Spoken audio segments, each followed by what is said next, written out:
Dans un football des temps modernes qui en demande toujours plus, le corps peut suivre, mais pas la tête. La phrase « ne rien lâcher » peut paraître bateau pour certains, réalité pour d'autres. Dans cette série, souvent négative, je vous l'accorde, on décrypte le cas de tel ou tel joueur, comment peut-il faire pour se relancer, etc. etc. Aujourd'hui, on analyse l'exemple Luis Alberto et je pèse mes mots, alors c'est parti, générique.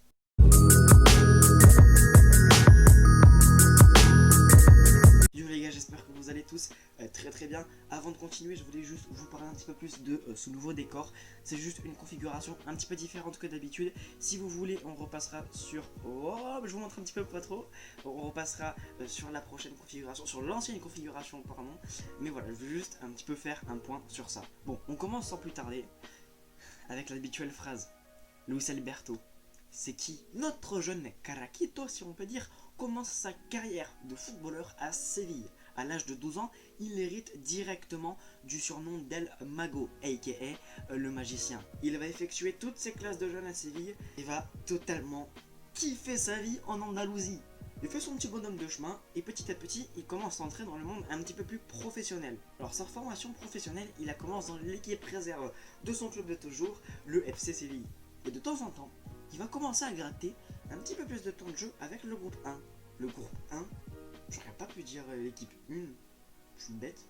Lors de la saison 2011-2012, il a déjà un contrat pro, ni Marcelinho ni Michel ne lui font confiance.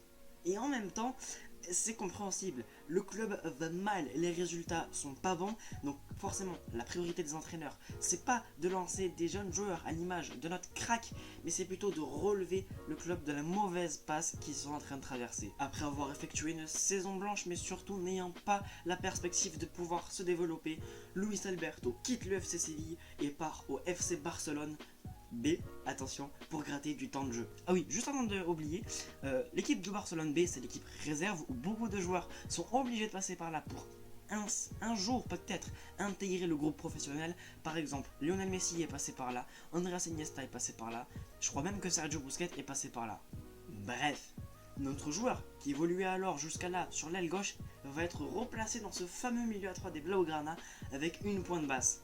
La pointe basse va lui être plus que bénéfique puisque ça va lui permettre d'enlever une charge de travail défensive. Luis Alberto, il a un petit peu cet ADN Blaugrana dans son jeu et même le fait qu'il passe par ce club-là va lui permettre d'étoffer son registre de jeu. En Catalogne, Luis Alberto, il s'éclate. Meneur d'une équipe composée de Alejandro Grimaldo ou encore Edgar Aguirre, l'ancien de Lille, Luis Alberto va faire une saison plus que bonne. Et vous savez quoi? Il va même se découvrir un amour fou pour les passes cachées qui créent le décalage. Luis retrouve alors le plaisir de jouer tous les week-ends puisque sa polyvalence lui permet de jouer soit sur l'aile gauche, soit au milieu de terrain.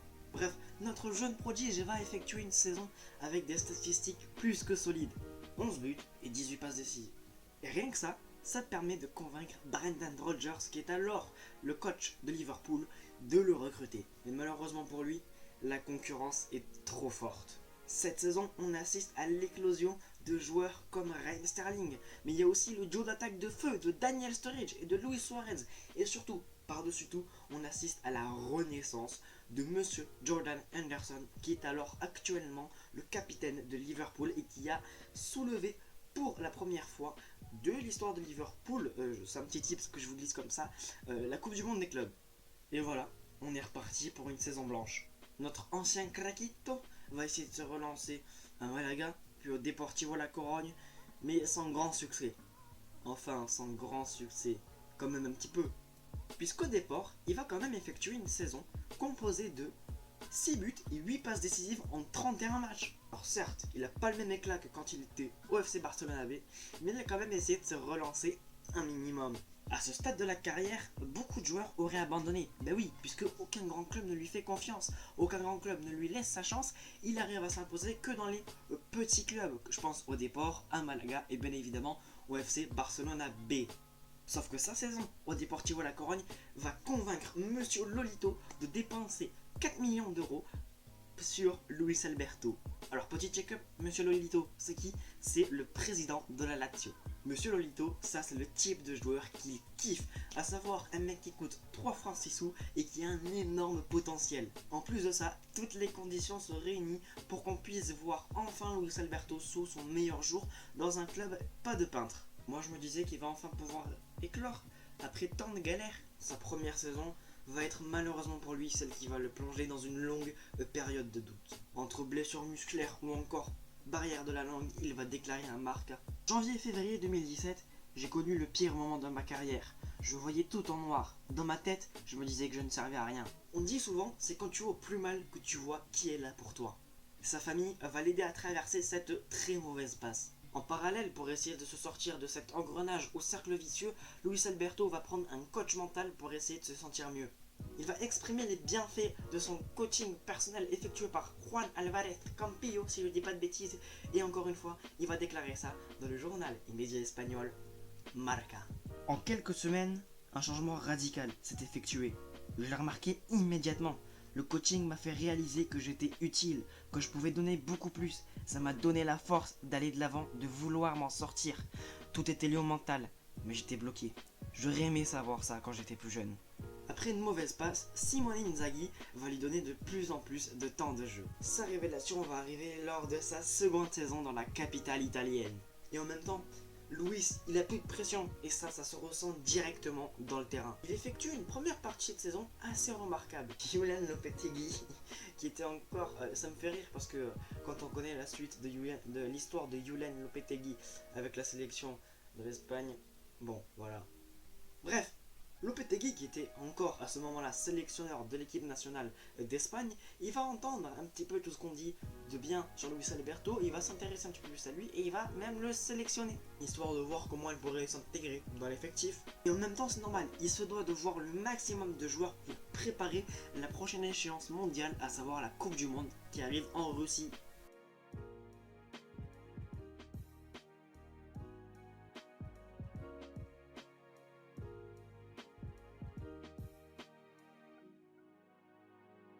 Bon, il n'aura pas trop de temps de jeu avec les Espagnols, seulement 20 minutes contre les Costa-Ricains.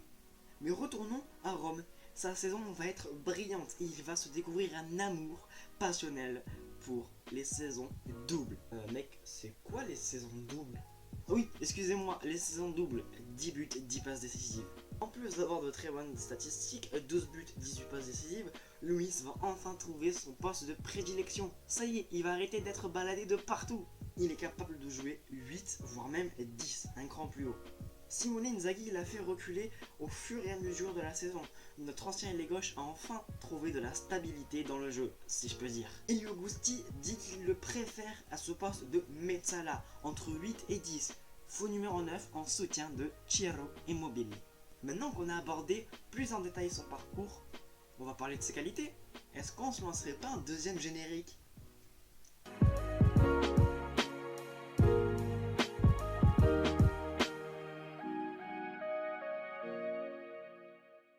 Au fil du temps et de ses expériences, Luis va étoffer son registre de jeu.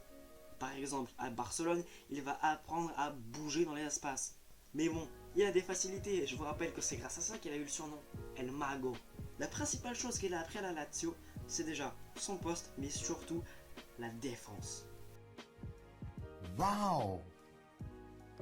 Le fait qu'il ait reculé dans le système de la Tiale va lui donner plus de tâches défensives. Là où à Barcelone, la philosophie du jeu ne lui correspondait pas totalement pour les tâches défensives. À l'heure actuelle, il est capable de récupérer des ballons. Mais attention, il n'est pas dans le duel, il coupe la ligne de passe. Non, parce que tu vois vraiment Luis Alberto aller au duel, ouais, franchement. Bon, on les connaît ces Espagnols. Pas beaucoup de rythme, mais excellent techniquement. Luis Alberto, c'est tout l'inverse. C'est pas pour rien qu'il a quand même joué en Angleterre, qui est, je rappelle, le meilleur championnat en termes d'intensité. Bon, on peut aussi parler de sa qualité de frappe qui est utile dans les 16 derniers mètres, ou sur coup franc. Bon, et le plus important, ce qui fait les beaux jours de la Lazio, oh, c'est sa faculté à donner des caviars. Il voit les lignes de passe que les autres ne voient pas. Voient ou voient, je sais pas. Telle est la question. Sa vista est excellente, il se permet d'utiliser tous les endroits de son pied, de l'intérieur à l'extérieur en passant par le coup du pied. L'Espagnol comptabilise cette saison 4 buts et 13 passes décisives avant que tout ça s'arrête, même si ça va pas tarder à reprendre. Oh, je suis mort, je sais pas faire de clin d'œil. Il participe en moyenne à 28% des buts de la Lazio. Et c'est pas facile quand on voit des Ciro Immobile ou des Correa qui ont une faculté à se trouver les yeux fermés. Aujourd'hui, Luis Alberto, on peut dire que c'est un top player. Voilà les amis, c'est tout pour cette vidéo. J'espère que vous l'aurez kiffé. Moi j'ai beaucoup aimé l'écrire, la tourner et la monter. Bon, même si le montage c'est un petit peu moins bien. Non, plus sérieusement, j'espère que vous l'aurez vraiment kiffé. Si c'est le cas, n'hésitez surtout pas à mettre un gros pouce bleu, à vous abonner juste en bas, ça me fera super plaisir. Je vous dis à la prochaine pour de nouvelles vidéos. Ciao.